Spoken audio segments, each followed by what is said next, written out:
আরে রাজশ্রীদি, তোমার বাড়ির কালী পুজো কি অনেক দিনের পুরনো? হ্যাঁ, অনেক ছোট থেকেই দেখে আসছি। বাড়িটা তো বেশ ভালোই সাজিয়েছো দেখছি। এখন তোমরা বাড়ির ভেতরে বসবে, চলো, একটু আড্ডা হবে। হ্যাঁ, চলো চলো। আমি তোমাদের জন্য চা করে নিয়ে আসি, দাঁড়াও। অনেকদিন গল্প শোনা হয়নি। ঠিক বলেছিস। রাজশ্রীদি, তাড়াতাড়ি চাটা নিয়ে এসো দেখি। চা নিয়ে চলে এসেছি। এবার একটা গল্প বলা শুরু কর তো দেখি। আরে আমাদের গল্প শোনানোর লোকই তো এখন এসে পৌঁছায়নি। এসে গেছি আমি। আমাকে ছাড়া আড্ডা শুরু হয়ে গেল নাকি? আরে না না, এসো এসো। তো কী নিয়ে আলোচনা হচ্ছে? ওই তো গল্প নিয়ে। একটা গল্প হয়ে যাক ভাই। বাইরে কালী পুজো, একটা ভূতের গল্প শোনা। আচ্ছা তাই হোক, কিন্তু একটা শর্ত আছে। রাজশ্রীদিও আমার সঙ্গে গল্প বলবে। কি রাজি তো? কি গল্প শুরু করবে তাহলে? তাহলে আজকে অভিক সরকারের লেখা ঘোড়া ভৈরবীর মাঠ গল্পটাই বলি। কালী পুজো ব্যাপারটাও আছে, আর একটু ভূতও আছে। বেশ জমে যাবে ব্যাপারটা। তাহলে তাই হোক। আহা, ব্যাপারটা কিন্তু জমে যাবে।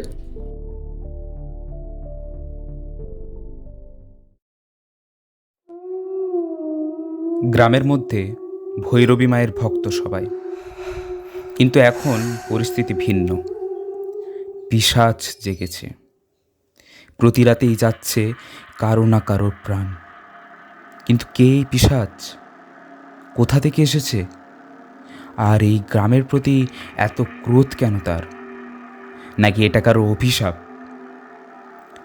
গ্রামের দেবীর আরাধনা করে সবাই, কিন্তু এখন আর কেউ রাতে বের হয় না ভয়ে। ভোরের আলো ফোটার আগেই কেউ ঘর থেকে বেরই হয় না। অজানা আতঙ্কে কাটছে দিন। তাহলে গ্রাম ত্যাগ করে চলে যেতে হবে? নিতাইয়ের নতুন বউ রাত হলে কেন যেন উধাও হয়ে যায়। গ্রামে এত আতঙ্কের মাঝেও যেন সে অবিচল। তার মুখে কোনো শব্দ নেই। সে যেন কোনো কিছু নিয়ে এত বিচলিত নয়। নিতাই যেন তার বউকে চিনতেই পারছে না। হঠাৎ করেই যেন অচেনা মানুষ হয়ে গিয়েছে। শুধু সে রাতের বেলাতেই কোথায় যেন যায়, কিন্তু কোথায় যায় সে? আর এই গ্রামে যে মাঠ রয়েছে সেটা হচ্ছে ঘোড়া ভৈরবীর মাঠ।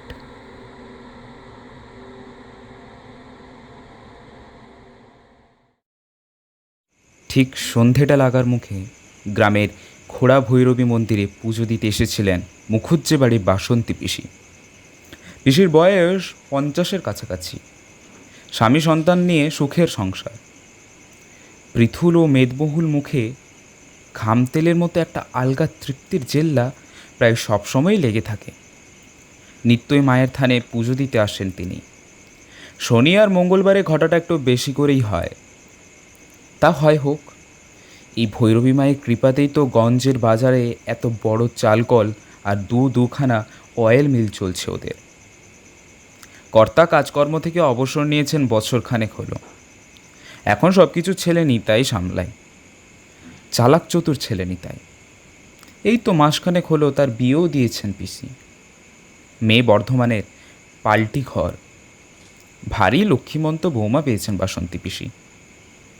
সেদিন তো সামন্তগিন্নি গ্রামের গিন্নিদের মজলিসে সবার সামনে বলেই দিলেন, মুখুজ্জে গিন্নির কপাল আছে গো, ভারী ভাগ্যি করে বউ পেয়েছে। ডিগ্রি পাশ হলে কি হবে বউয়ের? স্বভাব চরিত্রে যেমন ঠান্ডা, কাজে কর্মে তেমনই চটপটে। এই কথা শুনে বুকে বাতাস লেগেছিল বাসন্তী পিসির। আহা, সুখ যেন ভিয়েনে বসানো কড়াইয়ে দুধের মতো উথলে উথলে পড়ছে। দু হাত জড়ো করে নম করলেন বাসন্তী পিসি।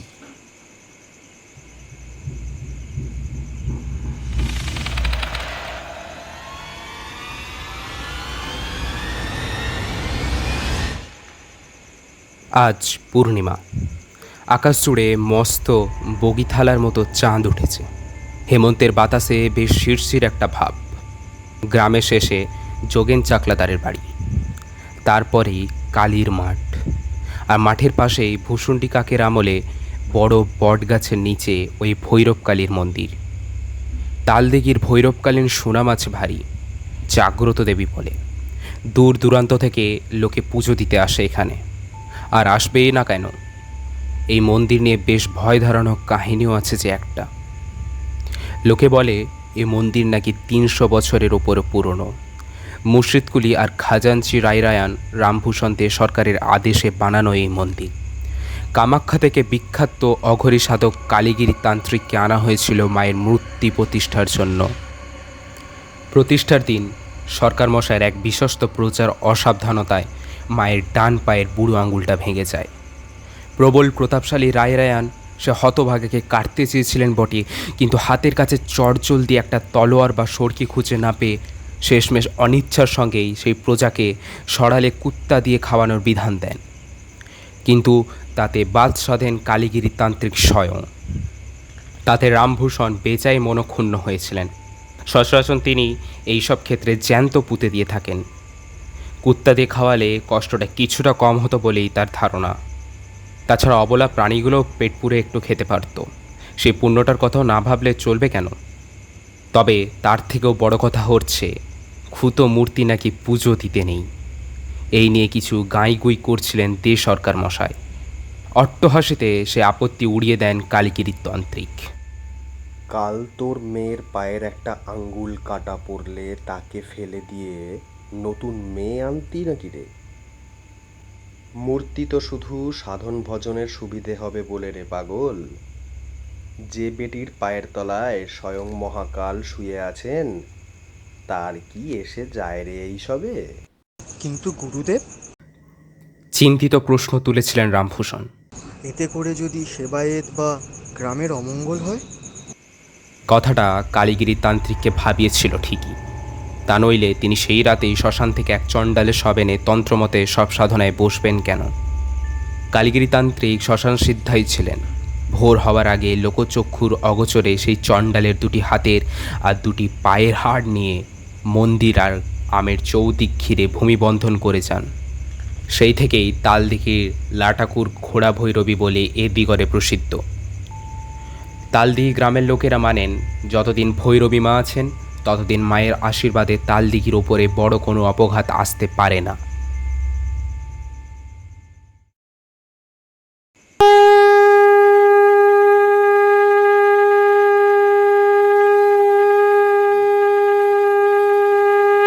একদিন ভারী মন দিয়ে পুজো দিচ্ছিলেন বাসন্তী পিসি। ভক্তিতে মনটা ভরে উঠছিল তার। এরকমই রসে বসে রেখো মা, এরকমই রেখো। হাত জড়ো করে মাথায় ঠেকিয়ে বিড়বিড় করছিলেন তিনি। সবই তো হলো মা, এবার একটা কোল জোড়া নাতি দিও, যাওয়ার আগে যেন বংশের প্রদীপ দেখে যেতে পারি। সামনের কালী পুজোয় সোনার নথি মান্যত করে ফেললেন তিনি।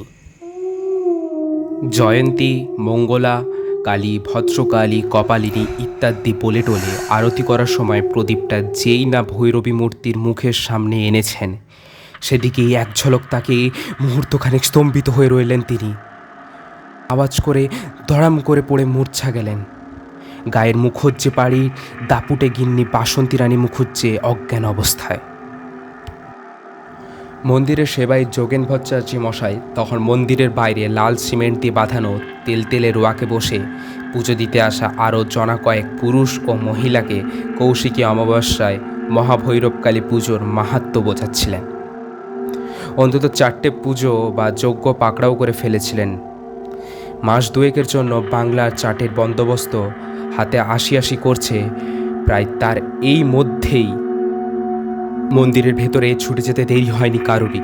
লোকে প্রথমে ভেবেছিলেন মুখুজ্জি গিন্নির ফিটের ব্যামোটা বোধহয় ফিরে এসেছে, কিন্তু গ্রামের মহিলারা যখন মুখুজ্জি গিন্নির বিশাল শরীরখানি ঘিরে জলের ছিটে আর হাওয়া দিতে ব্যস্ত, তখন যোগেন ভট্টাচার্য কাঁপতে কাঁপতে ভৈরব মূর্তির দিকে ডান হাতে তর্জনী তুলে, এ কি করে হলো?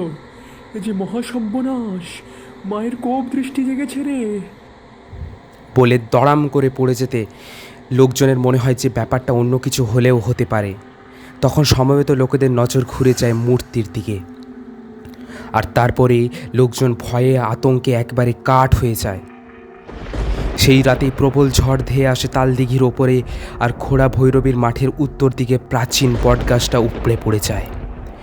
কেউ যদি সেই গাছের গুড়ির মাটি আর শিকড় সরিয়ে দেখত, একটা ঝুরঝুরে উরুর হাড় তার নজর এড়াতো না নিশ্চয়ই।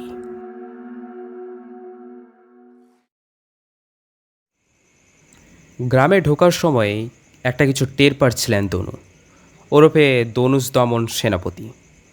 হপ্তা দুয়েক হলো এখানেই তালদিঘি উচ্চ মাধ্যমিক বিদ্যায়তনে সায়েন্সের টিচার হিসাবে জয়েন করেছে সে। কলকাতা শহর ছেড়ে এই গণ্ডগ্রামের দিকে চাকরি করতে আসার খুব একটা ইচ্ছে ছিল না দনু। এসএসসি পরীক্ষাটা দিয়ে এদিক ওদিক প্রাইভেট কোম্পানিগুলোতে চাকরির চেষ্টাই করছিল সে। কিন্তু দু একটা ইন্টারভিউ দিয়েই দনু দ্রুতই বুঝে যায় যে চাকরির বাজারের হাল সে যতটা ভেবেছিল তার থেকেও খারাপ, খুব খারাপ। বৌদিও এদিকে ঠারে ঠারে ইঙ্গিত দিচ্ছিল যে দাদার সংসারে বেশি দিন গলগ্রহ হয়ে থাকলে এখনও যে ডিমটা দুধটা জুটছে সেটাও ভবিষ্যতে না জুটতে পারে। ফলে বিড়ালের ভাগ্যে শিকে ছোড়ার মতো এই স্কুল মাস্টারির চাকরিটা পেয়ে আর দুবার ভাবেননি দনু। অ্যাপয়েন্টমেন্ট লেটার হাতে নিয়ে সেই এক প্রকার স্টেশনে এসে রেলগাড়ি চেপে বসে বললেই চলে। গ্রামের একদম কোনায় সস্তায় একটা বাড়ি ভাড়াও স্কুলের পক্ষ থেকেই ঠিক করে দেওয়া হয়েছিল তাকে। গত দুদিন গ্রামে ছিল না তনু। সপ্তাহান্তের ছুটিতে কলকাতা গেছিল দাদা বৌদির সঙ্গে দেখা করতে আর টুকটাক কিছু কেনাকাটা করতে। বন্ধুবান্ধবদের সঙ্গে আড্ডা মেরে দৌড়ঝাঁপ করে শেষ পর্যন্ত সে যখন স্টেশনে পৌঁছায় তখন 8:40 লোকাল ছেড়ে দিয়েছে। ফলে সে লাস্ট ট্রেনটাই ধরতে বাধ্য হয়। স্টেশন থেকে টোটো ধরেছে তনু, বরাবরই যেমন ধরে। সারা স্টেশন চত্বর ফাঁকা দেখেও তেমন কিছু মনে হয়নি, কিন্তু টোটোটা যখন ভেতরে ঢোকার বদলে গ্রামের বাইরেই তাকে নামিয়ে দিল তখনই খটকা লাগে তার। ইরে, ভেতরে যাবি না? বিস্মিত স্বরে প্রশ্ন করেছিল তনু। না বাবু, এখন রাতের বেলা গায়ে ঢুকতে পারবো নি, আব্বা মানা করে দিছে। কেন রে? আরও অবাক হয়েছিল তনু। আগের হপ্তাহে তো বাড়ি অবধি ছেড়ে দিয়ে এলি, আজ কি হলো? সেসব বলতে পারবো নি বাবু, বলা বারণ। এই তো একটুখান রাস্তা, হাইটটা চলে যান কেন? টর্চ আনছেন? টর্চ আনবো কেন? আগে যদি জানতাম আজ এসব ফালতু বাহানা মারবি তাহলে ব্যবস্থা করতাম। যত সব। বলে হাঁটা দিতে যাচ্ছিল তনু। এমন সময় মফিজুল একখানা ছোট টর্চ হাতে ধরিয়ে দেয় ওর। বাড়ির ভেতরে ঢুকবার পর্যন্ত টর্চখান নেভাবেন না বাবু, আর পিছন থেকে কেউ ডাকলে খবরদার ফিরে তাকায়েন না কিন্তু। আল্লাহর নাম থুড়ি রামের নাম নিতে নিতে চাইল্লা যাবেন। টর্চখান কাল বাজার করতে আসবেন যখন, তখন সাধনের মুদিখানা দিয়েন। বলে আর দাঁড়ায় না মফিজুল, টোটোখানা ঘুরিয়েই সেখান থেকে প্রায় পালিয়ে যায় যেন। গ্রামের রাস্তা এমনিতেই একটু নির্জন থাকে, তার উপর শীতের রাত, কিন্তু তা সত্ত্বেও চারিদিকে এত চুপচাপ কখনো দেখেনি সে। রোজই রাতে খাওয়া দাওয়ার পর একটু হাঁটতে বেরোয় তনু।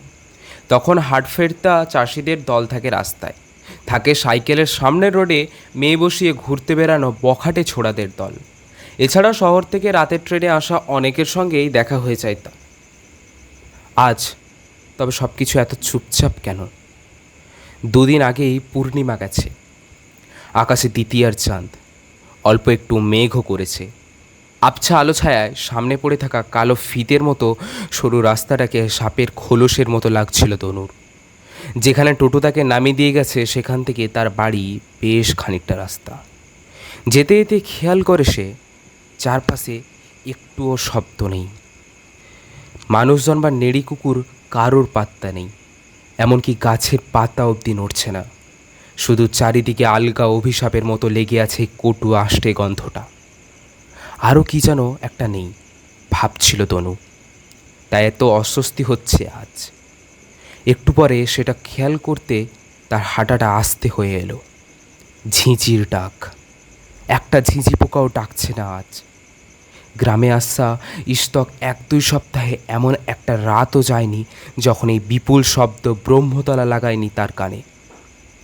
আজকাল তার অনেকটা অভ্যাস হয়ে গিয়েছে শব্দটা, তাই এই চুপচাপ থাকাটা কেমন যেন অশরীরই লাগলো তার। দনুর মনে হচ্ছিল এই চুপ জোছনার রাত যেন ভারী পাথরের মতো তার বুকে চেপে বসেছে। শীতের রাতেও একটু ঘেমে উঠছিল দনু। হাঁটার বেগটা বাড়িয়ে দিল সে। সামনে তেমাথার মোড় থেকে একটা রাস্তা বেঁকে গেছে ডান দিকে। সেই রাস্তা দিয়ে একটু এগোলেই গ্রামের পাশের বড় বাঁশবনটা। তার গা দিয়ে একটা শর্টকাট আছে দনুর বাড়ির দিকে যাওয়ার। রাস্তাটা খোলা ভৈরবীর মাঠের ধার ঘেঁষে। সেই রাস্তাটাই ধরল দনু। তাড়াতাড়ি হবে, আর এক মুহূর্ত খোলা জায়গায় থাকতে চাইছিল না সে। বাঁশবনের মাঝামাঝি যেই এসেছে সে সেই পচাটে গন্ধটা যেন হঠাৎ করে বেড়ে উঠে এক ঝলক দমকা হাওয়ার মতোই ঝাপটে গেল তার চোখ মুখে। প্যান্টের পকেট থেকে রুমালটা বার করে নাকে দিতে যাবে তনু, এমন সময় বাঁ দিকে কী যেন একটা আওয়াজ শুনতে পেয়ে দাঁড়িয়ে গেল সে। ঝোপের আড়ালে কি ওটা? ওই যে নাড়াচাড়া করছে। মাথা নিচু করে হাতের পাতাটা কপালের ওপর ধরে টাহর করার চেষ্টা করল সে। মুরুলিদির বাড়ির কেলে গাইটা না এটা? এখানে বসে আছে কেন এত রাতে? গোয়ালে নিয়ে যায়নি কেন? রাস্তা ছেড়ে সন্তর্পণে বাঁশ বাগানে ঢুকল তনু। বুকটা দুরু দুরু করছিল তার। একটু এগিয়েও থমকে গেল সে, কারণ সে স্পষ্ট দেখতে পেল যে গরুটা আসলে বসে নেই, শুয়ে আছে। আর যেভাবে ঘাড় কাত করে শুয়ে আছে তাতে বোঝা যায় তার গলাটা মুচড়ে দিয়েছে কেউ। একটা হাড় চিবানোর মড়মড় আওয়াজ কানে এলো নাকি তার। আর মরা গরুটার পাশে কালো ছায়ার মতো কে ওঠা, জলজলে চোখ। ঠিক এই সময় মেঘ সরে গিয়ে একটু চাঁদের আলো যেন বজ্রপাতের মতো পড়ল তার গায়ে। তারপর আর কিচ্ছু মনে নেই তনু।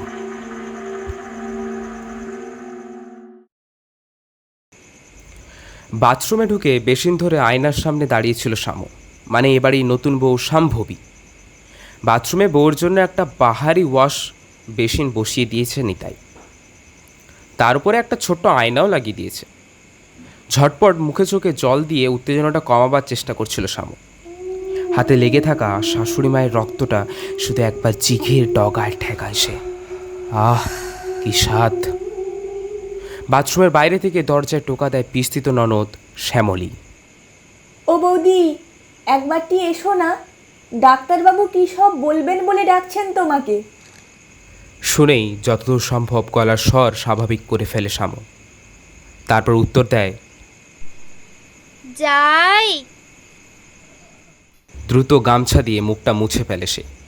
বাসন্তী পিসি চোখ বন্ধ করে চুপচাপ শুয়েছিলেন বিছানায়। মাথায় মস্ত বড় ব্যান্ডেজ, পড়ে গিয়েও অনেকটা কেটে গেছে মাথায়। পাশে ভিড় করে আছেন গ্রামের ছোট বড় গিন্নিদের দল। ডাক্তারবাবু গম্ভীর মুখে প্রেশার মাপছিলেন বাসন্তী পিসির।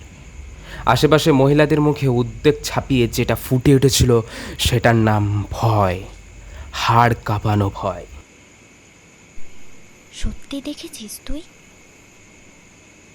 সামন্তদের বড় গিনে ফিসফিস করে প্রশ্ন করেন পাশে দাঁড়িয়ে থাকা নির্মলাকে। নির্মলা হলো ঘোষেদের ছোট মেয়ে। হ্যাঁ গো পিসি। নির্মলার চাপা স্বরে উত্তেজনা ফুটে বেরাচ্ছিল।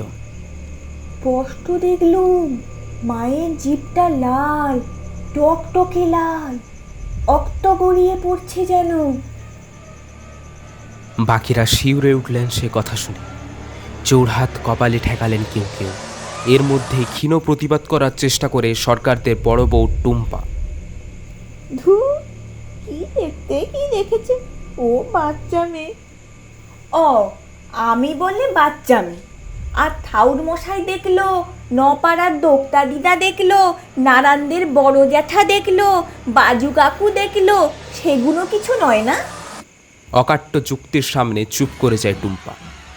কান খাড়া করে এই কথোপকথন শুনছিল শামু, আর ক্রমশই তার কৌতূহল চাগাড় দিয়ে উঠছিল। শাশুড়িমাকে ধরাধরি করে বাড়িতে নিয়ে আসা ইস্তক একটা ফিসফিস চলছে। খেয়াল করেছে সে। নিতাইয়ের মুখটাও গম্ভীর। বাইরের বৈঠকখানায় শ্বশুরমশাই আর গায়ের গণমান্য লোকেরা বসে মিটিং করছেন। খুব সাংঘাতিক কিছু ঘটেছে নাকি। প্রবল কৌতূহল উসকুস করছিল সে, অথচ নতুন বইয়ের পক্ষে আগ বাড়িয়ে কৌতূহল প্রকাশ করাটাও ভালো দেখায় না। মায়ের জিভে রক্ত দেখলে কি হবে গো দিদি? প্রশ্ন করে সানাপাড়ার রাখাল মণ্ডলের বউ। বয়স হলে কি হবে, বুদ্ধিশুদ্ধিতে মহিলাকে প্রায় নাবালিকা বললেই চলে। সে কি রে বউ, কালীগিরি তান্ত্রিকের গেরাম বন্ধনের কথা শুনিসনি তুই? কালীগিরি তান্ত্রিক যে বলে গেছিল খুঁতা বৈরবীর পুজো করতে, যাতে গেরামের কোনো অনিষ্ট না হয়। তাই সে নাকি মন্তর দিয়ে গেরাম বেঁধে দিয়ে যাচ্ছে। যে রাতে মায়ের পিতিষ্ঠে হয় সেই রাতেই শ্মশান থেকে এক ডোমনা বাগদি কার মরা এনে তাকে তন্তর মন্তর করে সেই মরার হাতের দুটো আর পায়ের দুটো এই 4টে হাড় গ্রামের 4 কোণায় পুঁতে বাঁধন দিয়ে দেয়। কিন্তু কালীতান্ত্রিক এও বলে গেল যে তার মন্তরের জোর থাকবে মাত্র 300 বছর। তারপর নির্মলা গ্রামেরই মেয়ে, এসব কথা তার কমপক্ষে 100 বার খানি শোনা। তবুও ব্যাপারটা আরেকবার ঝালে নেওয়ার জন্য প্রশ্ন করে সে, তারপর কি হবে? তারপর কি হবে জানতে চাইছিস মেয়ে? কান থেকে প্রেশার মাপার যন্ত্র খুলে শামুর দিকে চাইলেন বর্ষীয়মান ডাক্তারবাবুটি। প্রেশারটা অ্যাবনর্মালি ফল করে গেছে, বুঝলে? কোনো একটা সাডেন শক থেকে এরকম হয় মাঝে মাঝে। মাথার কনকাকশনটাই চিন্তায় ফেলে দিয়েছে যদিও। সপ্তাহ দুয়েকের কমপ্লিট বেড রেস্ট লিখে দিয়ে গেলাম। হালকা মুরগির স্টু আর 2 পিস করে সেঁকা পাউরুটি খাবে 2 বেলায়। আর যা যা ওষুধ লিখে দিয়ে গেলাম আজ দুপুর থেকেই খানো শুরু করে দিও। 2 দিন অন্তর ব্যান্ডেজ পার্টি ড্রেসিং করে দিতে হবে। 5 দিন বাদে একবার অবস্থা জানিয়ে খবর দেবে। এই বলে খসখস করে খবরের কাগজের ওপরে রাখা প্যাডে ওষুধ লিখতে থাকেন ডাক্তারবাবু। তারপর ডোম্বা বাগদি নয় রে মেয়ে, কালীতান্ত্রিক যার মরা নিয়ে তুক করেছিল তার নাম ছিল রামাই। সেকালে নাকি নাম করা ডাকাত ছিল সে। তার ভয়ে এই পরগনা থরথর করে কাঁপত। বলে একটু দম নেন ঠান বুড়ি। তারপর ফের শুরু করেন, কালীতান্ত্রিক বলে গেছিল যে 300 বছর পর এই বাঁদরের জোর নাকি আস্তে আস্তে পুড়িয়ে শেষ হয়ে যাবে। তখন নাকি এক পূর্ণিমা থেকে পরের অমাবস্যার মধ্যে ওই 4টে হাড়ি এক এক করে মাটির ওপর উঠে আসবে। কি করে বুঝবো জোর ফুরিয়ে এসছে কিনা? কালীগিরি তান্ত্রিক বলে গেছিল যে রাতে মায়ের জিভে আপনা আপনি রক্ত দেখা যাবে, জানবি সেই দিন থেকেই এই চণ্ডাল বন্ধনের জোর শেষ। মায়ের জিভে রক্ত আসা মানে মা বলি চাইছেন। সেই রাতেই মাটির ওপর উঠে আসবে প্রথম হাড়। তারপর যে রামাই ডাকাতের হাড় নিয়ে তন্তর করেছিল কালীতান্ত্রিক, সে নাকি সেই রাতেই নরক থেকে জেগে উঠে ফিরে আসবে তাল দিঘিতে। ফিরে আসবে পিশাচ হয়ে। তারপর এক এক করে গায়ের সবার রক্ত মাংস চুষে খাবে সেই দানব। এক একটা করে মন্তরের হাড় উঠে আসবে, আর সেই পিশাচের গায়ে ধুনো বলও আসবে। আরো তৈরি হবে সেই শয়তানটা। হাঁপাতে থাকেন ঠান দিদি। এই বলে চুপ হয়ে যান সেই প্রাজ্ঞ বৃদ্ধা। সেদিন এই তাল দিঘিতে বাপ্পিতে মোর ভিটেতে পিটিম জ্বালানোর জন্যে একটা লোকও থাকবে না রে মেয়ে। সেই 15 দিনের পর নাকি এই গায়ে শুধু কুকুর আর শকুন ছাড়া আর কোনো প্রাণীটির ছায়াও দেখা যাবে না। এই আলাপচারিতা শামুর সঙ্গে মন দিয়ে শুনছিলেন আরও একজনও, ডাক্তারবাবু। সব শুনে টুনে তিনি নাকের ভেতর থেকে একটা ঘোঁত করে শব্দ করে বললেন, যত সব আজগুবি আর বুজরুকি গালগপ্প। মেলা রাত হয়েছে, এবার আপনারা যে যার বাড়ি যান দেখি। আর এসব গল্প গাছা বলে রোগীর টেনশন বাড়িয়ে লাভ নেই। আর তুমি শোনো বৌমা, যে কটা ওষুধ বলে দিয়ে গেলাম টাইমে টাইমে খাইও কিন্তু। অসুবিধে হলে একটা কল দিও নিতাইকে বলে, ফোনে নাম্বার তো জানোই। এই বলে ব্যাগ গুছিয়ে উঠে পড়েন তিনি। ডাক্তারবাবু বেরিয়ে যাওয়ার ঘণ্টা চারেক পর ডাক্তারবাবুর খুঁজে মুখুজ্জে বাড়িতে লোক আসে। তিনি নাকি বাড়ি ফেরেননি তখনও। অনেক খোঁজাখুঁজির পর পরের দিন ভোরবেলা নাগাদ ডাক্তারবাবু পাত্তা পাওয়া যায় কালীর মাঠের উত্তর পশ্চিম কোণে। অবশ্য ডাক্তারবাবু নয়, ডাক্তারবাবুর বডি পাওয়া গেল বললেই ঠিক হয়। আর তার কোমর থেকে নিচের অংশটা কে যেন খেয়ে গেছে।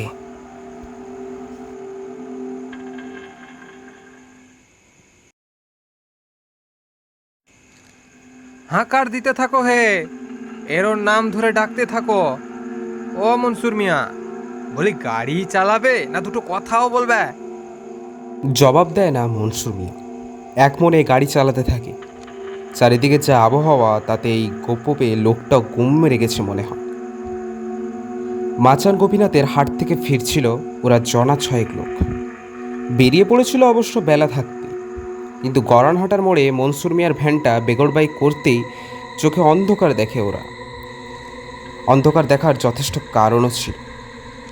যেদিন সকালে ডাক্তারবাবু আধ খাওয়া শরীরটা পাওয়া যায়, সেই দিনই রাতে একটা অদ্ভুত আওয়াজে দাসপাড়ার মালতীর ঘুমটা ভেঙে গিয়েছিল হঠাৎ করেই। খানিকক্ষণ কান পেতে রাখার পর তার ঠাওর হয় যে আওয়াজটা আসছে তাদেরই গোয়ালঘর থেকে। এদিককার গাইগঞ্জে হামেশাই রাত বেরোতে বুড়ো ভাম বা বনবিড়াল হানা দেয়, অথবা সাপখোপও হতে পারে। মটমট গোয়াল ধরে কিছু তো একটা ঢুকেছেই, এই ভেবে ঘরের কোণে রাখা খেঁটো বাঁশের টুকরোটা এক হাতে আর কেরোসিনের কুপিটা অন্য হাতে ধরে গোয়াল ঘরের দিকে রওনা দেয় সে। পরের দিন শুধু চুটকি পড়া পায়ের আঙুল আর কয়েকটা হাড়গোড় পাওয়া গিয়েছিল মালতীর বাঁশবনের দক্ষিণ কোণে। সেই দিন থেকেই লোকজনের মনে ভয়টা পাকাপোক্তভাবে গেড়ে বসতে থাকে। সত্যি সত্যি রামাই ডাকাত ফিরে এলো নাকি পিশাচ হয়ে? কথা কও না কেন মিয়া? এইবার হাল ধরেন কার্তিক সমাদ্দার। সম্পন্ন ব্যবসায়ী, 5টা সর্ষের তেলের মিল আছে আশেপাশের গঞ্জে। তার মধ্যে একটা আবার মাচান গোপীনাথের হাট। তাকদেই বেরিয়েছিলেন সমাদ্দার মশাই। নিজের অ্যাম্বাসেডারটা মাঝ রাস্তায় জবাব দেওয়াতে নেহাতি বাধ্য হয়ে এই ভ্যানেতে চড়তে হয়েছিল তাকে। এতক্ষণ ধরে মনে মনে ইষ্টনাম জপ করছিলেন তিনি। একে রাত বেরেতে বাইরে থাকা তার না পছন্দ, তার উপর আজকাল গায়ে যা চলছে তাতে সোয়াস্তিতে থাকার কথাও নয়। চারিদিকে এর নাম ওর নাম ধরে ডাকার মানে ভালোই বুঝছিলেন সমাদ্দার মশাই। মনের জোর বজায় রাখা আর কি। ও মিয়া, কাল বাজারে তোমার পোলাডার লগে কথা হইল গিয়া, বুঝলা?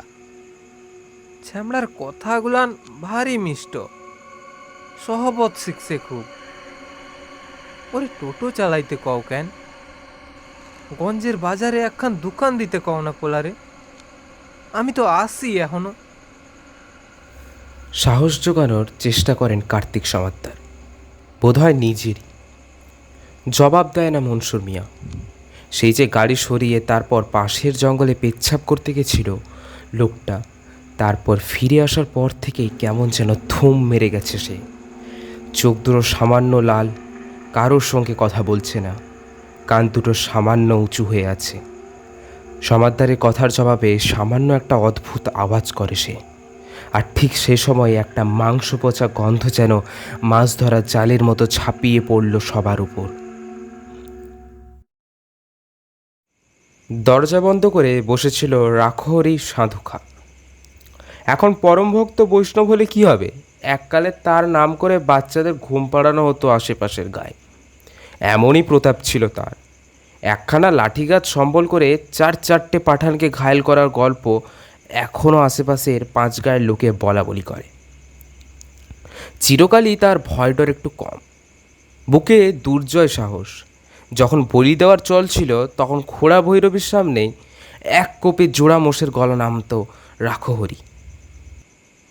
এককালে যারা রাখহরির হাতে বলি হয়েছে তাদের সবাই 4 পেয়ে নয়।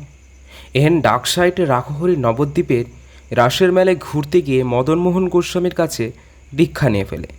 এখন বিলকুল শুধরে গেছে। দুবেলায় নিরামিষ খায়, একাদশীতে হবিষ্যি করে, পূর্ণিমা অমাবস্যায় তার বরাদ্দ শুধু ফলাহার আর সাবু। সেই দিন ঠাকুরের নামগান করার জন্যে কত্তালটা নিয়ে বসেছে রাখহরি। ভক্তিগীতিতে লহরীতে ডুবে গেছে সে। ভক্তিবিনীত চোখ দুটি থেকে অবিরল নেমে আসছে প্রেমার শ্রুধারা। এমন সময় চালে খড়খড় আওয়াজ হতে একটু অসন্তুষ্ট হয় সে। ছেলে ছোকরার দল চাল কুমড়ো চুরি করতে উঠেছে নাকি? সবে দুখান চাল কুমড়ো পেকে উঠেছে। রাখহরির ইচ্ছে যে সামনের বৃহস্পতিবার পূর্ণিমা, সেই দিন ব্যঞ্জনে রাধাকৃষ্ণে ভোগ করে দেবে সে। শেষ পাতে একটু দই, সঙ্গে মালপোয়া। আহা, মহাপ্রভু বড়ই ভালোবাসতেন। এই নষ্টচন্দ্রের জল সেসবও করতে দেবে না মনে হয়। লুঙ্গিটা দুভাঁজ করে কোমরে গুঁজে উঠোনে নেমে আসে রাখহরি। হাতে একটা নিভু নিভু টর্চ। ব্যাটারি শেষ হয়ে এসেছে তার। চালের দিকে চেয়ে একটা হাঁকার দেয় সে। কে রে ওখানে? জবাব আসার বদলে একটা শব্দ ভেসে আসে তার কানে। চালের উপর থেকে যেন কি একটা খড়মড় করে ওদিকে চাল বেয়ে নেমে যায়। হালকা পায়ে একটু দ্রুতই ওইদিকে দৌড়ে যায় রাখহরি। ঠাকুরের ভোগের সামগ্রী যাই যাক, কিন্তু রাখহরি সাপুইর বাড়ি থেকে একটা চুরি করে ভেগে যাওয়ার মতো চোর যে এই জেলাতেও এখনও আছে সেটা ভেবেই আশ্চর্য হচ্ছিল সে।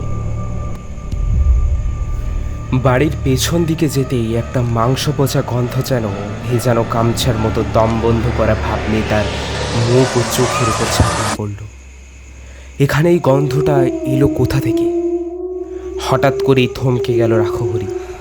তার ষষ্ঠ ইন্দ্রিয় বলছিল যে এখানে কিছু একটা আছে যেটা ওর বোধ ও বুদ্ধির বাইরে। এক মুহূর্তে সমস্ত স্নায়ু সতর্ক হয়ে উঠল তার। নিচু হয়ে একটা আড়াল হলো সে। নিচের অজান্তে হাতের তালু ঘেমে যাচ্ছিল তার। তলপেটটা খালি খালি লাগছিল। এককালে ডাকাতে কালির সামনে মানুষ বলি দেওয়া রাখহরি সাধুখার ঘাড়ে রোয়া দাঁড়িয়ে পড়েছিল। বাড়ি পেছন দিকে সামান্য ঝোপ জঙ্গল হয়ে আছে। এককালে এসব নিয়মিতভাবে সাফসুত্র রাখত রাখহরি। আজকাল তারক ব্রহ্ম নামগানে তার এত সময় হয়ে যায় যে এসব দিকে মন দেওয়ার মতো সময় পায় না সে। ভাবতে ভাবতেই আম গাছটার গোড়ার দিকে নজর পড়ে তার। ওটা কি ওখানে? একগাদা কালো ছায়া জড়ো হয়ে আছে কেন ওখানে? আর জল জলে ওই আগুন দুটো কি? কারো চোখ?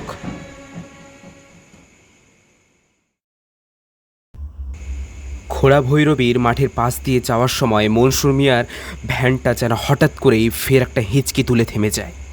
সবার আগে লাফ দিয়ে নামেন কার্তিক সমাদ্দার। হালাই কিয়ের ভ্যান লইয়া বাইরাও তুমি? থাইক্কা থাইক্কা থাইমা যায়। মস্করা করো তুমি প্যাসেঞ্জার লইয়া? মস্করা? আরও কিছু বলতে যাচ্ছিলেন সমাদ্দার মশাই। কাঁপা কাঁপা হাতে তার মুখটা চেপে ধরে সুবল। একটু অবাক হয়ে পাশে তাকান সমাদ্দার মশাই। জগন্নাথ বাচ্চা ছেলে, সে তখন গোকুলকে জড়িয়ে ধরে ঠক ঠক করে কাঁপছে। আকাশে পঞ্চমীর বাঁকা চাঁদ, তার ম্লান আলোয় বাঁশবনের ছায়া পড়েছে। রাস্তার উপর সেই আলোয় কার্তিক সমাদ্দার দেখলেন যে মনসুর মিয়া ভেবে যার গাড়িতে এতক্ষণ চড়ে এসেছেন তার কাঁচটা আরও উঁচু হয়ে উঠেছে, শরীরটা দুনো হয়ে উঠেছে, হাত দুটো বেড়ে গেছে প্রায় 1.5 গুণ। মুখের দুপাশ দিয়ে বেরিয়ে আসছে দুটো কুকুরের দাঁত, আর একটা পচা গন্ধে তাদের বমি উঠবে আসবার জোগাড়। এবার আস্তে আস্তে বাঁ দিকে ঘাটটা ঘোরালো সেই প্রাণীটা। না, ভুল হলো, শুধু ঘাটটা ঘুরল তার, আর হাত দুটো কাঁধ থেকেই যেন উল্টে গেল। টকটকে লাল চোখ দুটো দিয়ে একবার যেন প্রাণ ভয়ে ভীত কয়েকটা লোককে দেখে নিল সে। তারপর সামনের লোকটাকে বাঁ হাত দিয়ে খপ করে ধরে মাটির উপরে আধ হাত তুলে খানিকক্ষণ দেখল। তারপর যেভাবে বাচ্চারা খেলনা পুতুলের মাথাটা খুলে ফেলে সেভাবে ডান হাতটা দিয়ে তার মুন্ডুটা ছিঁড়ে আনলো এক টানে। বাকিরা দাঁড়াবার সাহস পায়নি, পিছন ভাগে ফিরে দৌড় দেয়। শুধু দৌড়াতে গিয়ে পড়ে যান সমাদ্দার মশাই।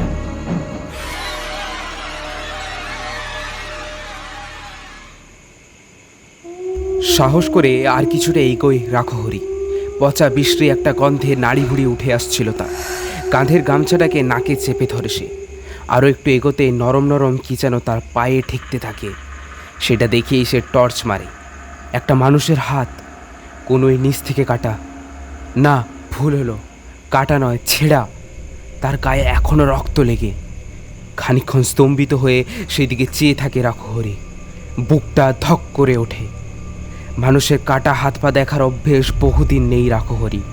তারপর জ্যান্ত মানুষের হাত যে ওভাবে মুচড়ে ছিঁড়ে আনা যায় সে কথা কোনোদিনও স্বপ্নেও ভাবেনি সে। দরদর করে ঘামতে থাকে রাখহরি। বুকটা ধড়াস ধড়াস করছিল তার। কাঁপতে কাঁপতে সামনের দিকে টর্চ ফেলে আর স্ট্যাচু হয়ে যায়। কি ওটা? কোন প্রাণী?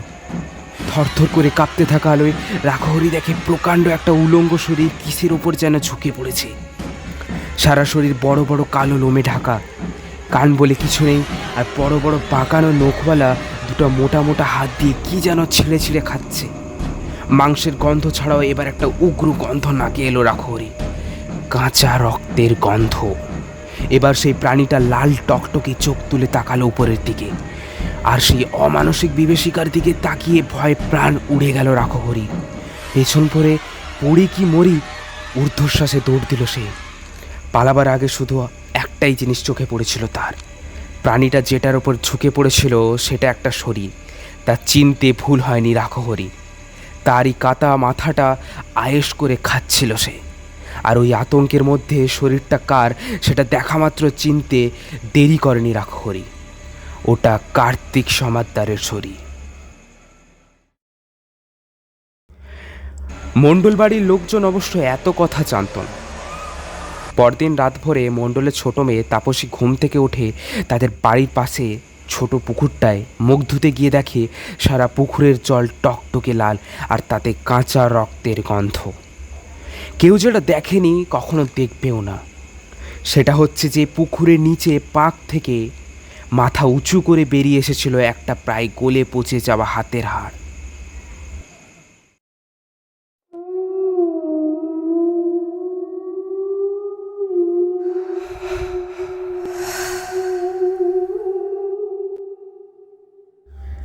বৈঠক বসেছিল মুখুজ্জে বাড়ির বাইরের ঘরে।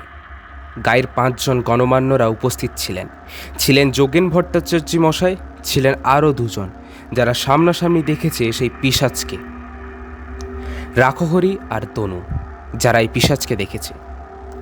সারা গ্রাম জুড়ে একটা থমথমে সম্ভ্রান্ত পরিবেশ।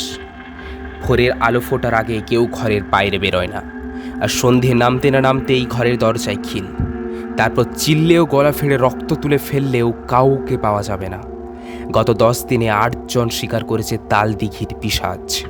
তার সঙ্গে গেছে বছিরুদ্দ ও নাসিরের দুটো করে 4টে ছাগল, তারিণী কর্মকারের একটা বাছুর, আর পাড়ার বসেদের গোয়াল থেকে 2 দুধেল গাই। আজকাল সন্ধ্যের পর মানুষ তো দূর, কুকুরও দেখা যায় না তাল দিঘির পথে। আশেপাশের গা তো বটেই, এই গায়ের বাসিন্দা যারা, তারা আত্মীয় স্বজনরাও আজকাল সব হয়ে এড়িয়ে চলছে তাল দিঘিকে। পুলিশে অবশ্য প্রথমা মাফিক খবর দেওয়া হয়েছিল। তারা চৌকিও বসেছিল একখান, মস্ত একখান ভুড়ি দুলিয়ার মোটা গোপজোড়া মুচড়ে হাবিলদার রতনলাল চৌবে এসে বসেছিল চৌকিতে। कौनो बदमाश कर रहा होगा ये सब, आने दो साले को हमरे सामने। ভজুয়ার দোকানের হিং দেওয়া গরমাগরম 1 ধামা কচুরি বেশ আয়েশ করেই চিবোতে চিবোতে সামনে হাত জোড় করে দাঁড়িয়ে থাকা জনা 10 লোককে বলেছিল রতনলাল। তারপর একটা ঘন সরপড়া দুধ গলায় ঢেলে তৃপ্তির উৎকার তুলে বাকি কথাটা একটু ভারী গলায় শেষ করেছিল সে।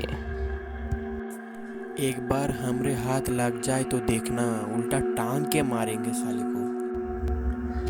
পরের দিন ভোরে চৌবেজির বেল্টটা আর 1 পাটি জুতোই শুধু পাওয়া গিয়েছিল বাজারের মধ্যে। তখনও রক্ত লেগেছিল দুটোতেই। অনেক খোঁজাখুঁজি করেও বডির কোনো হদিশ পাওয়া যায়নি। পুলিশ কি বলছে? চিন্তিত মুখে প্রশ্ন করেন রায়বাবু। এককালে উঁচু পোস্টে সরকারি চাকরি করতেন পরিমল রায়। তার মতামতের একটা দাম রয়েছে। লোকাল থানা হাত তুলে দিয়েছে। হতাশ্বরে বললেন মুখুজ্জে মশাই। বড়বাবু বললেন ভূত প্রেতের কারবার ওনার আন্ডারে পড়ে না। উনি রিপোর্ট লিখে সদরে ফাইল করে পাঠিয়ে দিয়েছেন। এরপর যা করবার উপরওয়ালা করবেন। তাহলে উপায়? শুকনো মুখে প্রশ্ন করলেন সাপুইদের বড় কর্তা অধীর রঞ্জন সাপুই। লোকে বলে গেঁড়ে সাপুই। ততদিনে তো গা ফাঁকা হয়ে যাবে দাদা। 8 জন লোক। 8 নয় কাকা, 9 জন। গতকালই গরানহাটের জঙ্গলে পচা গলা শরীর পাওয়া গেছে মনসুর মিয়ারে। মাথার আধখানা আর একখানা পা পাওয়া গেছে মাত্র। গাড়ি সারাই করে যখন জঙ্গলে গেছিল পেশাব করতে, তখনই বোধ হয়। ওদিকে নিতাই খুঁজছিল শামুকে। বউকে চোখে চোখে রাখে নিতাই। নতুন বিয়ের ক্ষেত্রে সেটা তেমন অস্বাভাবিক কিছু নয়, কিন্তু এই ক্ষেত্রে কারণটা অন্য। তার মনে একটা সন্দেহ পাকিয়ে উঠেছে কয়েকদিন ধরেই। মা যেদিন মন্দিরে পড়ে গেলেন তবে থেকেই কেমন যেন অদ্ভুত ব্যবহার করছে মেয়েটা। কথা নেই কারোর সঙ্গে, চুপচাপ থাকে দিনের বেশিরভাগ সময়। কথা বলতে গেলে এমন চোখে তাকায় যে বুকের রক্ত ঠান্ডা হয়ে যায়। তার থেকেও সাংঘাতিক ঘটনাটা ঘটে কয়েকদিন আগে। প্রথম এত সব খেয়াল করেনি নিতাই। তার ঘুম খুব গাঢ়। একবার বালিশ ছুলে তার আর সাড় থাকে না।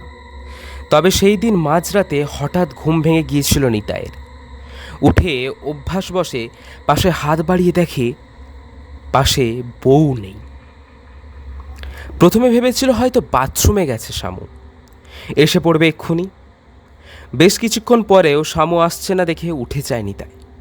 গিয়ে দেখে বারান্দায় গ্রিলের ওপর মুখ ঠেকিয়ে দাঁড়িয়ে বিড়বিড় করে অদ্ভুত সুরে মন্ত্রের মতো কী সব যেন চাপা গলায় কান্নার মতো আউড়ে যাচ্ছে তার নতুন বিয়ে করা বউ। সেদিন হঠাৎই অকারণেই শীত করে উঠেছিল নিতাইয়ের। চুপচাপ বিছানায় এসে শুয়ে পড়েছিল সে। তারও ঘণ্টাখানেক পর ভোর রাতে দেখে ফিরে আসে শামু। কি করছিল সে অত রাতে? কোথায় গেছিল তার বউ? শামু, শামু, কই গেলে গো? চাপা স্বরে ডাকতে ডাকতে বাড়ির অন্দরমহলে বউকে খুঁজছিল নিতাই। একটা কুটিল সন্দেহ তার মনে কয়েকদিন ধরেই ক্রমে ঘোট পাকিয়ে উঠেছে।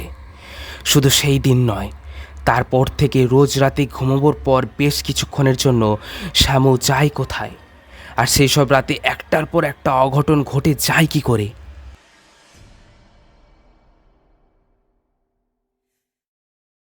শামু, শামু, কই গেলে গো? লোকজন এসেছে, চাটা করে দাও দেখি। বলি নিমকি টিমকি কিছু আছে? বলতে বলতে রান্নাঘরে পেছনে এসে উপস্থিত হয় নিতাই। আর তারপরের সামনের দৃশ্যটা দেখে শিরদাঁড়ায় একটা ঠান্ডা বরফের স্রোত নেমে যায় তার। সেখানে তখন শামু পিঠ ফিরিয়ে বসে একটা অদ্ভুত কাজ করছিল। তার সামনে কক কক করে ছটফট করছে বাজার থেকে কিনে আনা 2-4টে মুরগি। স্পষ্টত ভয় পেয়েছে তারা। আর আছে একটা সদ্য কাটা পাঁঠা। এ বাড়িতে মুরগি বা পাঁঠা বাজার থেকে কেটে আনা হয় না, জ্যান্ত আনা হয়। তারপর এই বাড়িতেই কেটে কুটে রান্না করা হয় তাদের। পাঁঠা কাটার জায়গাটা একটু দূরে। খানিকক্ষণ আগে বিশুকামার এসে পাঁঠাটা কেটে দিয়ে গেছে। মাটিতে শোয়ানো আছে কাটা পাঁঠাটা। আর নিতাইয়ের বউ, সদ্য করা বউ, পাঁঠার রক্ত 2 হাতে তুলে নিজের সারা মুখে মাখছে। রামদাটার উপরে আঙুলে করে ছিটিয়ে ছিটিয়ে দিচ্ছে, সঙ্গে সেই দুর্বোধ্য ভাষায় সুরেলা মন্ত্র আওড়ানো। ধীরে ধীরে আসে নিতাই। বুকটা ধড়াস ধড়াস করছিল তার। হে ঈশ্বর, এ কি দেখলো সে? সে যা ভাবছিল তাহলে কি সেটাই সত্যি?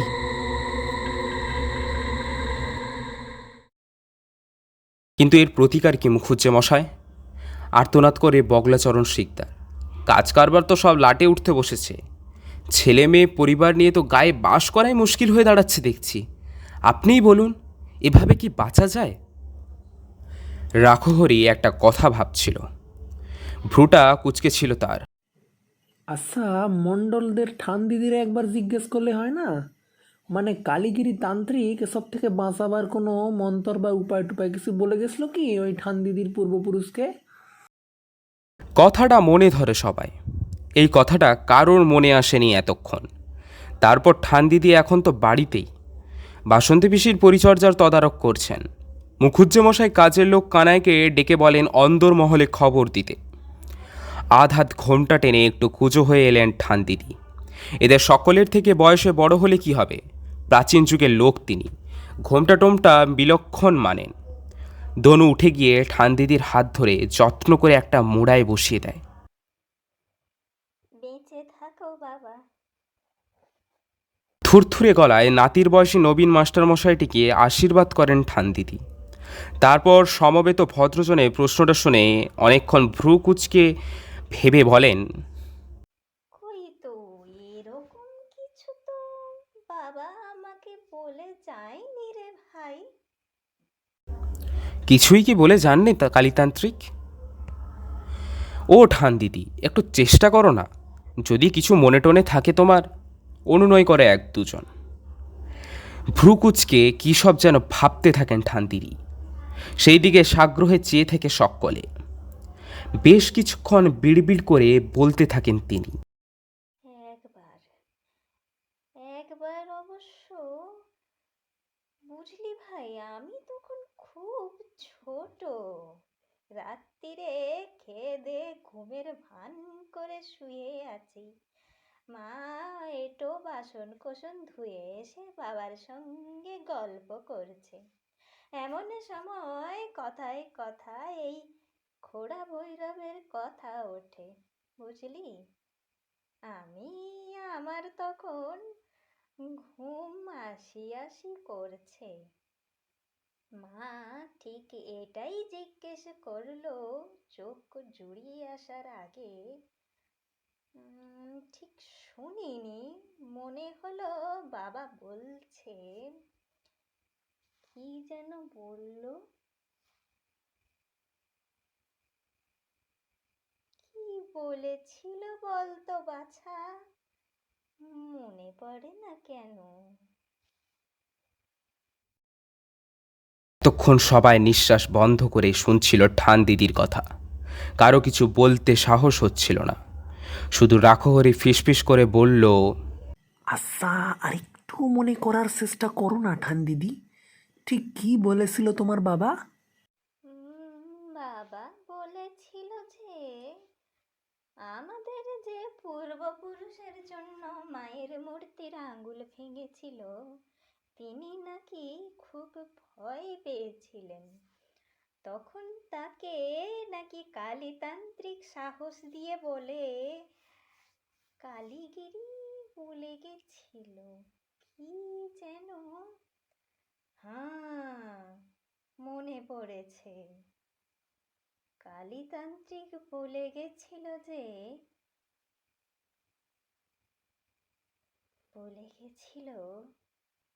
মায়ের যদি ইচ্ছে হয় তাহলে নিজের পুজোর ব্যবস্থা মা নিজেই করে নেবেন। শুনেই লাফিয়ে ওঠেন অধীর সাপয়। ধুর, এটা কোনো সমাধান হলো? হতাশা ঝরে পড়ে তার স্বরে। এ তো একটা কথার কথায়, এরকম তো আমরা হামেশাই বলে থাকি। বলি, উনি কি কোনো কাটান বা মন্তর বলে গিয়েছিল তোমার ওই পূর্বপুরুষকে, যেটা কিনা তার ছেলে, ছেলের ছেলে, এই করে করে তোমাদের কারোর কাছে জানা আছে? অসহায়ের মতো মাথা নাড়েন ঠান্দিদি। আপনার আর কোনো ভাই বা বোন আছে ঠান্দিদি? প্রশ্ন করেন মুখুজ্জেমশাই। তাহলে আর কি মুখুজ্জেমশাই, এই গাঁ থেকে বাঁশ ওঠাতে হবে মনে হচ্ছে। হতাশ শোনায় রায়বাবুর গলায়। গিন্নি কথাটা অনেক দিন ধরেই বলেছিলেন বটে। কালই তবে আমরা পাটনা চলে যাচ্ছি মেয়ের কাছে। মা যদি চান তবেই ফিরব, নচেত নয়। চললাম মুখুজ্জেমশাই, চললাম ভাই সব। সাবধানে থাকবেন। ভৈরবী মা সবার মঙ্গল করুন। বলে চাদরটি কাঁধে দুলিয়ে বাইরের দিকে হাঁটা দেন রায়মশাই। সেই শেষ দেখা রায়বাবুর। পরের দিন ভোরবেলা পাশের গ্রাম জগৎবল্লভপুরে একজন মুনিশ এসে খবর দেয়, দুই গায়ের মধ্যেখানে যে শুকনো খালটা আছে তার মধ্যে রায়বাবু পড়ে আছেন। রায়বাবু বলতে তার শরীরটার কথাই বলেছিল সে। কোমরের নিচ থেকে অর্ধেক খাওয়া, মাথাটা উল্টো করে ঘোরানো। তবে তার থেকেও ভয়ানক যেটা হচ্ছে, তার বাকি শরীরটা কে যেন ধারালো রামদা জাতীয় কিছু একটা দিয়ে প্রবল আক্রোশে কুপিয়ে খণ্ড খণ্ড করে রেখে গেছে। আর খালের মাটি ভেদ করে রায়বাবুর খুলি ফাটিয়ে মাথা ফুঁড়ে উঠেছিল একটা পুরনো শ্যাওলা ধরা হাড়ের টুকরো। নিঃসাড়ে ঘুমিয়েছিল নিতাই, মানে ঘুমের ভান করে এক পাশ ফিরে শুয়েছিল বিছানায়। আজ অমাবস্যা, যেদিন তার মা ভৈরবী মন্দিরে পড়ে গেছিল তার ঠিক 15 দিন হলো আজ। তার উপর আজ সূর্যগ্রহণও বটে। কালীতান্ত্রিকের কথা সত্যি হলে আজই একটা এসপার বা ওসপার হয়ে যাওয়ার কথা। আজ খোলা ভৈরবীর মন্দিরে ধুমধাম করে অমাবস্যা পুজো হওয়ার কথা ছিল। প্রতি অমাবস্যাতেই তাই হয়, কিন্তু এইবার আর কেউ সন্ধ্যের পর বাড়ির বাইরে থাকার ঝুঁকি নেয়নি। সবার কাছে ভক্তির থেকে ভয়ের দাম বেশি। ফলে গত 300 বছরের মধ্যে এই প্রথম অমাবস্যা পুজোয় নিপ্রদীপ থাকবে খোড়া ভৈরবীর মন্দির। মাঝরাত শেষ হয়েছে কি হয়নি, বাইরে একটা সনসন হাওয়া উঠল। তারই মধ্যে নিতাইয়ের মনে হলো কে যেন দূর থেকে মেয়েলি গলায় একবার আয় আয় আয় করে ডেকে গেল। সেই ভুতুড়ে ডাকে কাটা দিয়ে উঠল তার। চোখ বুজে শুয়ে আছে নিতাই। ঠিক এমন সময় বাইরে হল ঘরের বড়ি গড় ঘণ্টায় ঠং ঠং করে শব্দ হলো। রাত 1টা। এইবার বিছানায় একটু মৃদু নড়াচড়া টের পায় নিতাই। চোখটা বুজে থাকলেও শরীরের বাকি সমস্ত ইন্দ্রিয়গুলো সজাগ হয়ে ওঠে তার। পেশিগুলো টান টান হয়ে যায়। শামু উঠেছে বিছানা ছেড়ে। নাক ডাকা শব্দটা বাড়িয়ে দেয় নিতাই। বুঝতে পারে যে উঁচু খাট থেকে হালকা পায়ে ঘরের মেঝেতে লাফিয়ে নামলো শামু। ঝুন করে একটা আওয়াজ হলো নপুরে। মিনিট 3 অপেক্ষা করে উঠে পড়ে নিতাই। বিছানা থেকে নেমেই ঘরের বাইরে বেরিয়ে আসে সে। সারা বাড়ি চুপচাপ, কোথাও কোনো শব্দ নেই। শুধু দূর থেকে অস্পষ্টভাবে নপুরের শব্দ আসছে তার কানে। কোন দিকে গেল শামু? বারান্দার দিকটা একবার দেখে নেয় নিতাই। না, একদম ফাঁকা। খিড়কি দরজার দিকে আসতেই ঝুনঝুন শব্দটা ক্ষীণ হতে হতে মিলিয়ে যায়।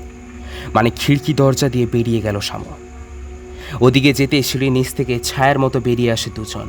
তাদের একজনকে ফিসফিস করে প্রশ্ন করে নিতাই, কাকা, তোমার বৌমাকে দেখলে নাকি? সেইভাবেই চাপা স্বরে উত্তর দেয় রাখহরি। এই তো এখান থেকে খিড়কি দরজার দিকে গেল, নুপুরের আওয়াজ তো শুনলামই। আর কি একটা বলতে গিয়ে থেমে যায় সে। আর কি কাকা? তোষা সে প্রশ্ন করে নিতাই। বৌদির চোখ দুটো না কেমন যেন জ্বলছিল, বুঝলে নিতাইদা? কয়লায় আগুন লাগলে যেমন লাগে। শিকারে বেরিয়েছে শামু। বুকটা ধক করে ওঠে নিতাইয়ের। একটা চাপা কষ্ট যেন বুকের গুমড়ে উঠতে থাকে তার। তার বউ তাহলে সেই পিশাচ?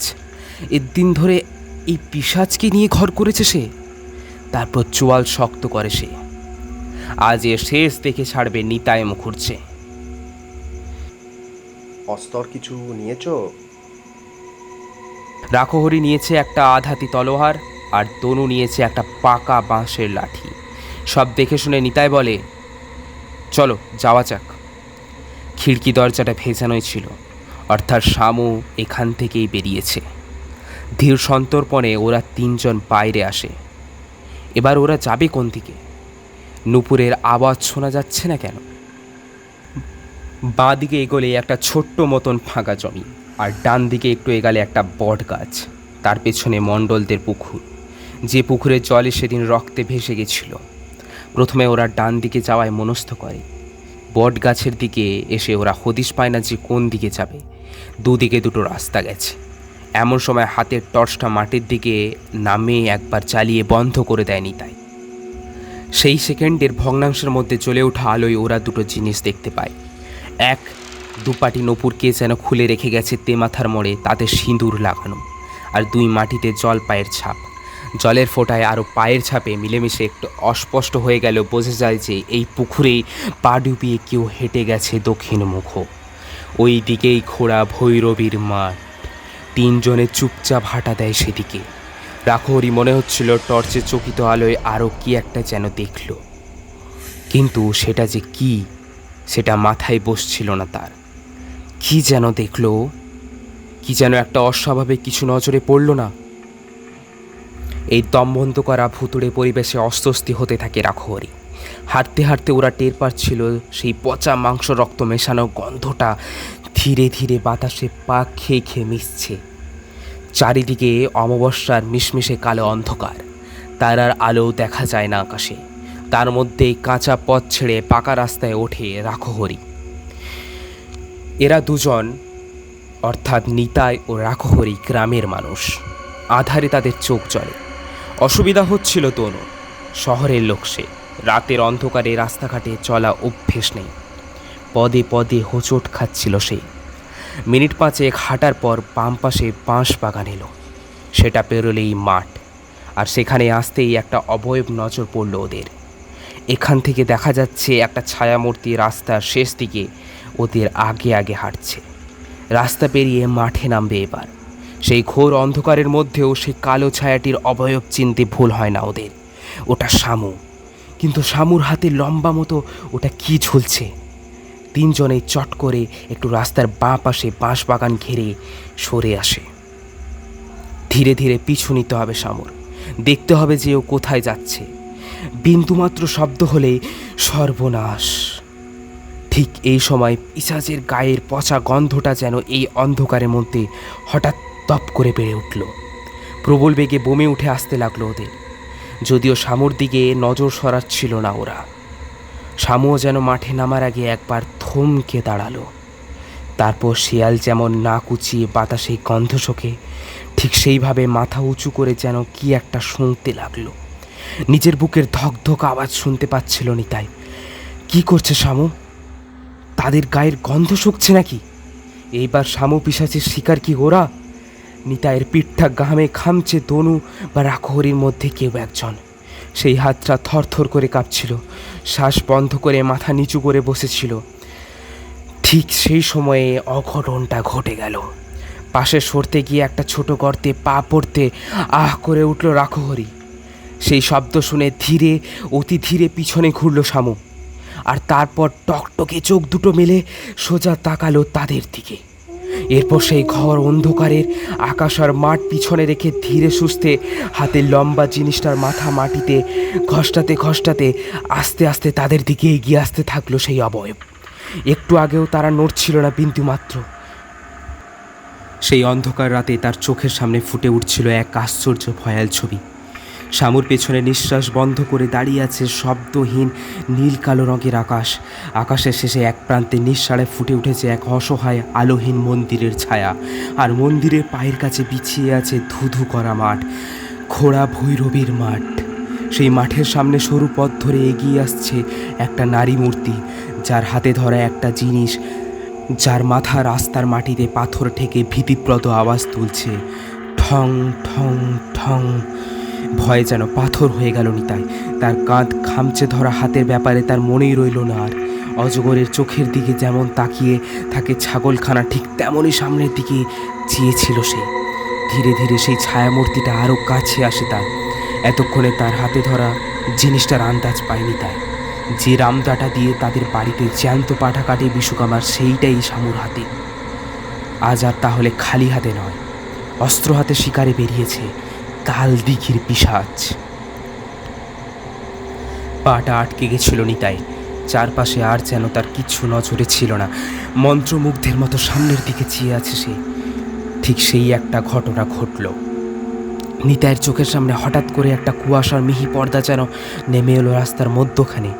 অবশ্য বেশিক্ষণের জন্য নয়, কয়েক সেকেন্ডের বেশি হবে না। পরক্ষণে সরে গেল পর্দা, আর দেখা গেল যে ওর সামনে আর কিচ্ছু নেই, সব ফাঁকা। শামু উধাও। ব্যাপারটা এত চকিতে ঘটে গেল যে ধাঁধা লেগে গেল নিতাইয়ের। মনে হলো হঠাৎ করেই যেন উবে গেল সামনের লোকটা। আস্তে আস্তে বাঁশবনের মধ্যে আরও খানিকটা সেঁধিয়ে গেল নিতাই। আর ঠিক তখনই খেয়াল হলো যে তার পাশে দনি বা রাখহরি দুজনের কেউ নেই। চাপা স্বরে একবার দুজনের নাম ধরে ডাকলো নিতাই। অন্ধকার হাওয়া যেন বাঁশপাতার মধ্যে বয়ে গিয়ে খিলখিল হাসির শব্দ তুলতে লাগলো নিতাইয়ের চারপাশে। নিতাইয়ের মনে হলো যেন সেই অন্ধকার বাঁশবন তাকে গিলে খেতে আসছে। এই প্রথম ভয় পেল নিতাই, তীব্র ভয়। বাঁ দিকে একটু সরল নিতাই। তার পায়ের নিচে মড়মড় করে উঠল শুকনো পাতার দল। অন্ধকারের মধ্যে ঠাহর করে বাঁশবনের মধ্য দিয়ে অন্যদিকে যেতে চাইছিল সে। ধীরে, খুব ধীরে পা ফেলতে লাগলো সে। আর ঠিক সেই সময় ব্যাপারটা কানে এলো তার। ঠিক যখনই সে ফেলছে পাতার উপর পা, ঠিক তখনই আরেকজনও পা রাখছে শুকনো পাতার স্তূপের উপর, যেন নিতাইয়ের পাতা মারিয়ে যাওয়ার শব্দে লুকোতে চাইছে নিজের পায়ের শব্দ। সে নির্জন অন্ধকারের মধ্যে কে যেন অতি যত্নে অতি সন্তর্পণে অনুসরণ করছে তাকে। প্রবল ভয়ে ঠক ঠক করে কাঁপতে থাকলো নিতাই। শীতের রাতেও দরদর করে ঘামতে লাগলো সে। তবুও তার মধ্যেই 1 পা 2 পা করে এগাচ্ছিল নিতাই। মাঝে মাঝে তাকে অনুসরণ করার শব্দটা দূরে সরে যাচ্ছিল, মাঝে মাঝে একবারে কাছে চলে আসছে। কিন্তু নিতাই সবসময় মনে হচ্ছিল একজোড়া লাল টকটকে চোখ যেন তাকে অনুসরণ করছে। বুকটা হাঁপড়ের মতো ওঠানামা করছিল নিতাই। নিতাইয়ের শ্বাসের শব্দ নিজেই শুনতে পাচ্ছিল সে। হাতড়াতে সামনে একটা বড় ঝোপ পায় নিতাই। ছোটবেলায় লুকোচুরি খেলতে খেলতে এখানে বহুবার লুকিয়েছে সে। তার আড়ালে বসে একটু জিরোতে যাবে নিতাই, ঠিক সেই সময় আকাশ বাতাস শিউরে তাকে যেন কেউ ডাক দিয়ে উঠল ক্ষণ গলায়। আয় রে, আয়, আয় রে, আয়। ডাক শুনে বুকটা খালি হয়ে গেল নিতাইয়ের। কোনো দিকে না তাকিয়ে দিক জ্ঞান হারিয়ে তার করে দৌড়তে লাগলো সে। তার গায়ে সপাং সপাং করে বেদ মারতে লাগলো কাঁচা বাঁশের ডগাগুলো। সেই সবাই গ্রাহ্য করলো না নিতাই, পাগলের মতো দৌড়াতে লাগলো। এক একটা মুহূর্ত অনন্তকাল মনে হচ্ছিল তার। মনে নেই কতক্ষণ পাগলের মতো দৌড়েছে সে। এমন সময় হঠাৎ করে বাঁশ বনটা শেষ হয়ে গেল। থমকে দাঁড়িয়ে পড়ল সে। সামনে খোড়া ভৈরবীর মাঠ, আর সেই মাঠের পাশে বাঁশবাগানের ধার ঘেঁষে ওটা কি বা ওটা কে? একতলা আধার যেন কিসের উপর ঝুঁকে বসছিল পেছন দিকে। নিতাইয়ের পায়ের শব্দ শুনে সেই ঘোর কালো অন্ধকার তাকালো তার দিকে। তারপর ধীরে ধীরে উঠে দাঁড়ালো। তারপর টকটকে লাল চোখ দুটো দিকে ধক করে বুকটা যেন মুহূর্তের মধ্যে গলায় আটকে গেল নিতাইয়ের। লাল টকটকে জিভ পার করে একবার যেন ঠোঁটে চেটে নিল সেই জমাট কালো অন্ধকার। খিলখিল করে হেসে উঠল সে। সে অপার্থিব হাসি শুনে শরীরে প্রতিটা রক্তের ফোঁটা জমে গেল নিতাইয়ের। হাতে পায়ে আর বল পেল না সে। হাঁটু ভেঙে বসে পড়ল। আর ঠিক তখনই তার চোখে পড়ল কার উপরে এতক্ষণ ঝুঁকে পড়েছিল সেই অন্ধকারের পুঞ্জ। রাখহরির শরীর। আস্তে আস্তে চোখ উপরে তোলে নিতাই। দেখে যে আগুনে ফাটার মতো চোখ তার দিকে কিছুক্ষণ থাকে চেয়ে, সেই দলা দলা কালো ছায়া। তারপর নিতাইয়ের পেছনের অন্ধকারের দিকে তাকিয়ে খিলখিল করে হেসে ওঠে। ডান হাতে কি একটা যেন তুলে ধরে সে। তাদের বাড়ির রামধাটা। আর সহ্য হয় না নিতাইয়ের, অজ্ঞান হয়ে পড়ে যায় সে। আর ঠিক সেই সময় চোখ খুলে তাকায় রাখহরি। জ্ঞান ফিরে পেয়ে কয়েক মুহূর্ত ভোম মেরেছিল বটে, কিন্তু তারপরেই ফিরে আসে সে। আর দেখে যে অপার্থিব ছায়ার ডেলা তাকে টেনে নিয়েছিল সেই বাঁশবনের কিনারে। সেই একটা বড় রামদা তুলেছে সামনে অজ্ঞান হয়ে থাকা নিতাইয়ের দিকে। আর থাকতে পারল না রাখহরি। এককালে মুখুজ্জে বাড়ির অনেক নুন খেয়েছে তার পরিবার। আজ প্রাণ থাকতে তাদের এক সন্তানকে বেঘরে মরতে দেবে রাখহরি? ঘুমিয়ে থাকা ভয়ডরহীন আধার ডাকাতটা যেন হঠাৎই ঘুম থেকে জেগে ওঠে। রক্তচক্ষু মেলে চাইল চারিদিকে। পিঠের দিকে গুঁজে থাকা আধাতে তলোয়ারটা হাতড়ে হাতড়ে বার করে সেই অন্ধকারে রাক্ষসীটার পায়ে বসিয়ে দিল রাখহরি সাধুকা। প্রথমে তলোয়ারটা অনেকটাই গুঁজে দিতে পেরেছিল বটে রাখহরি, কিন্তু তারপরে এক লাথিতে 10 হাত দূরে ফেলে দেয় সেই পিশাচিটা। তাতেই তার অমানসিক জোরটা টের পায় রাখহরি। আর গুরুদেব তাকে শিখিয়েছিল মারামারির সময় কখনো মাথা গরম করতে নেই। এতদিন বোধহয় গুরুর শিক্ষাটা কাজে দিল তার। উড়ে গিয়ে মাটিতে পড়তে কিছুক্ষণ গড়িয়ে যায় রাখহরি। তারপর দ্রুত ওঠে একটা ঝোপের আড়ালে চলে যায় সে। সেখানে দম নিচ্ছে। ঠিক তখনই একটা মোটা নখলা থাবা দিয়ে যেন তার গলাটা চেপে ধরেছে পেছন থেকে। আতঙ্কের থেকে বেশি হতবাক হয়ে গিয়েছিল রাখহরি। এ আবার কার হাত? তবে কিনা 14 বছর ধরে জামালউদ্দিন ওস্তাদের কাছে মিছেই দেহবন্ধনা নানান শারীরিক কসরত শেখেনি সে এককালে। এক ঝটকা সে অমানসিক থাবা থেকে নিজেকে মুক্ত করে পাশের ঝোপে ঝাঁপ দিয়ে পড়ে রাখহরি। যে গলা টিপে ধরেছিল সে হাত দুটো থমকে যায় একটু। তারপর এক পা করে ইতি উতি হাওয়ায় গন্ধ শুকতে থাকে সে হাত দুটোর মালিক, যেন বোঝার চেষ্টা করে রাখহরি ঠিক কোথায় আছে। ধীরে ধীরে নিচু হয়ে একটা ঢিল কুড়িয়ে নেয় রাখহরি। তারপর সে ছুড়ে দেয় দূরের একটা ঝোপের দিকে। উদ্দেশ্য ছিল পিশাচটার দৃষ্টি ওদিকে ঘুরিয়ে দিলে সে যদি একবার দৌড়ে নিতাইয়ের শরীরটা টেনে অন্য জায়গায় নিয়ে যেতে পারে, মানে যতক্ষণ এই অসম লড়াইতে সে বেঁচে থাকতে পারে ততক্ষণই তার জিত। ভোর হতে আর 2 ঘন্টা, এই সময়টা পার করতে পারলেই। প্রথম দিকে রাখহরি মতলবটা খেটেও গেছিল বটে। ঢিলটা অনেক দূরেই তাক করে ফেলেছিল রাখহরি। পিশাচটা দৌড়ে গেছিল সেদিকে। মুশকিলটা হলো যখন নিতাইয়ের শরীরটা টেনে নিয়ে যাচ্ছিল ঠিক তখনই অস্বাভাবিক দ্রুততায় ঝড়ের মতো সেই বাঁশবন তছনছ করে সামনে এসে দাঁড়ালো সেই দানব। ধীরে ধীরে নিয়ে অচৈতন্য নিথর শরীরটা মাটিতে শুইয়ে ফেলে পিছনের দিকে হেঁটে যাচ্ছিল রাখহরি। মাথা আর বোধবুদ্ধি গুলিয়ে যাচ্ছিল তার। দরদর করে ঘামছিল সে। তার মাথার ভেতরটা শূন্য হয়ে গেছিল এতক্ষণে। জীবনে এত বীভৎস আর ভয়াবহ অভিজ্ঞতা হয়নি তার। তাকে কে টেনে আনলো এই বাঁশবনের দিকে? আর আনলোই যদি, তাকে মারল না কেন? এরপরে তার গলাটা আঁকড়ে ধরলই বাকি। তার সামনে এখন কে? আর তখনই বাকি ছিল নরক থেকে উঠে আসা সাক্ষাৎ কালপিশাচটা। তখন এক পা করে এগিয়ে আসছিল। তার মুখের থেকে রক্তের ফেনা উড়ে যাচ্ছিল আশেপাশের বাতাসে। তার মুখের থেকে রক্তের ফেনা উড়ে যাচ্ছিল আশেপাশের বাতাসে। সেই অমানসিক ভয়াল বিভৎসতার সামনে এতক্ষণ জমিয়ে রাখা যাবতীয় সাহস একবারেই উড়ে গেল রাখহরি। তবু তার মধ্যেই তার সামনে দাঁড়িয়ে থাকা নরকের জীবটি চিনতে অসুবিধা হলো না তার। নিজের চোখকে বিশ্বাস হচ্ছিল না তার। তাহলে সে যা ভেবেছিল সত্যি তাই। অসহায় আতঙ্কে পালাতে গিয়েও পালাতে পারে না রাখহরি। উল্টে পড়ে যায় মাঠের উপর। স্থিরভাবে সে দেখে ধীরে ধীরে এসে তার উপর 2 দিকে 2 পা মেলে দাঁড়ায় পিশাচ। উগ্র রক্ত মাংসের গন্ধে আর ভয়ে বমি উঠে আসে রাখহরি। ঈশ্বরের নাম জপছিল রাখহরি। তার মধ্যে পিশাচটা তার বড় হাত দুটো নামিয়ে আনলো রাখহরি কণ্ঠার উপর। নারকীয় দুটো বড় বড় বাঁকানো নখ সবই নিয়ে এসেছে গলা বরাবর। চোখের সামনে তার ভয়াবহ মৃত্যু আসতে দেখে প্রায় অজ্ঞান রাখহরি। এমন সময় মনে হলো পিছন থেকে কে একটা যেন মাথা টেনে ধরলো সেই পিশাচে। আর তারপরে শুধু একটা জিনিসই দেখতে পেল রাখহরি। একটু ওপর থেকে একটা বড় রামদা নেমে এলো দনুর গলায়। ধর থেকে মুন্ডটা আলাদা হয়ে গেল দনু পিশাচের। দিতে পারল না রাখহরির স্নায়ু। শুধু অজ্ঞান হতে 2 চোখ বুজে আসার আগে সে দেখল তার একপাশে তখনও পড়ে আছে ধড়ফড় করতে থাকা দনুর লাশ। আর পা হাতে সেই কাটা মাথাটা ধরে ডান দিকে রক্ত চুয়ে পড়া রামদাটা টানতে টানতে মন্দিরের দিকে হেঁটে যাচ্ছে মুখুজ্জে বাড়ির নতুন বউ শামু। কিন্তু অজ্ঞান হতে হতেও একটা জিনিস দেখে স্তম্ভিত হয়ে যায় রাখহরি। প্রথম থেকে যে খটকাটা তার মাথায় ঘোরাফেরা করছিল, এক মুহূর্তে যেন সেটা দিনের আলোর মতো পরিষ্কার হয়ে গেল তার কাছে। প্রথমে সেই পুকুরের পাড়ে নিতাইয়ের টর্চে এক ঝলকের আলোয় জলের ছাপে দেখা স্তক, এটাই তার মাথায় আটকে ছিল। কিন্তু তখন সেটা বোঝেনি সে, বুঝল এখন। তার চোখের সামনে একের পর এক পা ফেলে ঘোড়া ভৈরবীর মাঠ পেরিয়ে যাচ্ছে শামু ওরফে শাম্ভবী। আর সেই পায়ের ছাপের মধ্যে ডান পায়ের বুড়ো আঙুলের ছাপের কোনো চিহ্ন নেই। তার জায়গায় শুধু রক্তের দাগ। চোখ বুঝল রাখহরি। ঠান দিদির কথা মনে পড়ে গেল তার। কালগিরি তান্ত্রিক বলে গেছিলেন, মায়ের যদি ইচ্ছে হয় তবে পুজোর ব্যবস্থা মা নিজেই করবেন। সেই কথা খেটে গেল আজ। তালদিঘির ঘোড়া ভৈরবী আজ নিজের পুজোর নৈবেদ্য জোগাড় করে নিয়েছেন। শামুর ডান পায়ের আঙুল কি প্রথম থেকেই ছিল না, নাকি তার তলোয়ারের ঘায়ে খোয়া গেল সেটা মাথা ঢোকার আগে অজ্ঞান হয়ে পড়ে যায় এককালে দুর্দণ্ড প্রতাপ ডাকাত রামাই সাধুখার উত্তরাধিকারী রাখহরি সাধুখা।